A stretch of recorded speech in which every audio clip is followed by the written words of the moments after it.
Somehan tarjoaa nyt tänä päivänä ihan super paljon erilaisia vaihtoehtoja, että miten sä voit tienata rahaa.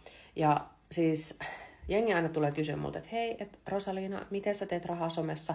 Koska mä oon siis tehnyt tästä mun siis somesta mun kokoaikaisen työn, mikä on ihan superhienoa. Mä saan oikeasti tehdä sitä, mitä mä rakastan.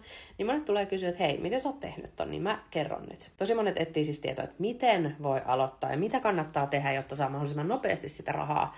Niin niitä on oikeasti miljoonia eri tapoja, mutta jos te haluatte sellaisen yhden tavan, mitä lähtee nyt tekemään, niin se on UGC. Se on käyttäjien luomaa sisältöä ja se on oikeastaan niin kuin nopein keino, miten pystyy saamaan rahaa somen kautta. UGC:ssä on siis se hyvä puoli, että sulla ei tarvitse olla yhtään seuraajaa, siis sulla ei tarvitse olla edes sometiliä ja sun ei tarvitse julkaista niitä videoita yhtään mihinkään sun omille tileille, vaan sä teet videoita, joita yritykset käyttää sit heidän markkinoinnissa ja heidän omissa somekanavissa. Joten jos sä nyt niin oikeasti haluat alkaa tienaa somella silleen mahdollisimman nopeasti, niin oikeasti aloita se UGC. Silloin kun mä aloitin UGC niin ihan nollista, niin mä tein portfolion ja sitten 2 viikon kuluessa mulla oli jo ensimmäinen UGC-diili.